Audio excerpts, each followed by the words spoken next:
மரபியல் வியாதி அப்படின்னா உங்க தாத்தாக்கு ஒரு வியாதி வந்திருக்கும், அது உங்க அம்மாவுக்கு வந்திருக்கும், அது உங்களுக்கு வந்திருக்கும் அப்படின்னு நீங்க நினைச்சிட்டு இருக்கலாம். இது பரம்பரையா இந்த நோய் நம்மளை பின்தொடர்ந்துட்டு இருக்குதே, இல்ல பரம்பரையா ஒரு காரியம் நம்ம குடும்பத்தை பின்தொடர்ந்துட்டு இருக்குதே அப்படின்னு நினைக்கலாம். மரபியல் வியாதி இல்லை. சொல்லுங்க ஆமென். நம்ம டிஎன்ஏவே, நம்ம மரபு அணுக்களையே கர்த்தர் மாற்றி இருக்கிறார்.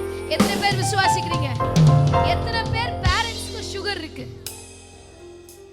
நிறைய பேருடைய பெற்றோர்களுக்கு சுகர் இருக்கு, ஆனா அது உங்களுக்கு வராது இயேசுவின் நாமத்தினால. ஏன்னா மரபு அணுக்களே கர்த்தர் மாற்றி இருக்கிறார். நம்ம டிஎன்ஏல கர்த்தர் வேலை பார்த்திருக்கிறார்.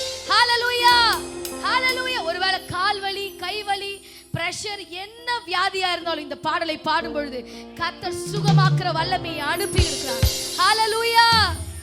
come on. மரபியல் வியாதி இல்லை. ஆமென்.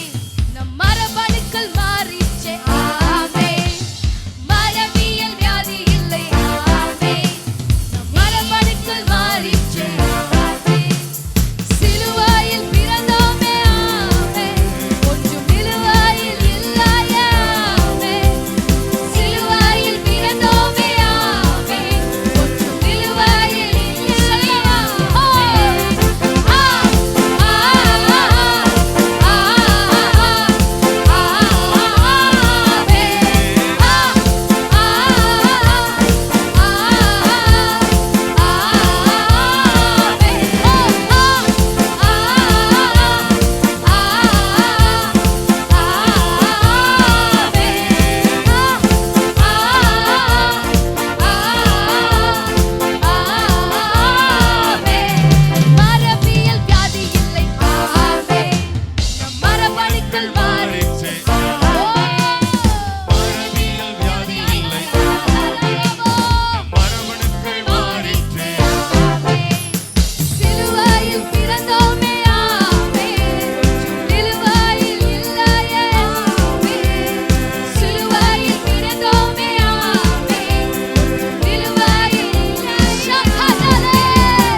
வியாதிகள் மறையட்டும், துக்கங்கள் மாறட்டும்.